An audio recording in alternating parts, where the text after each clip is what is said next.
মহাকাশে ভাসতে থাকা ধ্বংসাবশেষের আঘাতে ক্ষতিগ্রস্ত হয়েছিল তাদের মহাকাশযান, যে কারণে তারা ফিরতে পারছিলেন না পৃথিবীতে। এভাবেই কেটে যায় 9 দিন।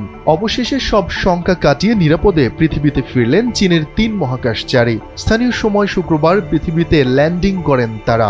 ভিডিওতে দেখা যায় মহাকাশ ক্যাপসুল থেকে অ্যাম্বুলেন্সে তোলার মুহূর্তে হাত নাড়িয়ে ও চওড়া হাসিতে ফিরে আসার অনুভূতি প্রকাশ করছেন এসব নভোচারী।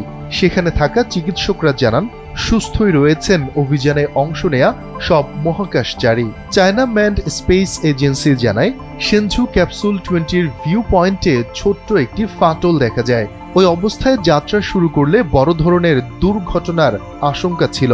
ফলে 9 দিন পিছিয়ে সেনঝু ক্যাপসুল 21-এ করে মহাকাশচারীদের ফেরত আনা হয়। ধারণা করা হচ্ছে মহাকাশে প্রচণ্ড গতিতে ঘুরতে থাকা কোনো আবর্জনার কারণে এমনটা ঘটতে পারে।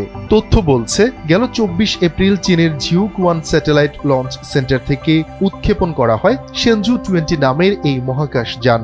অভিযান শেষে 5 নভেম্বর ফেরার কথা থাকলেও ভিউ পয়েন্টে ফাটলের কারণে 9 দিন বিলম্ব করে তারা ফিরলেন 14 নভেম্বর।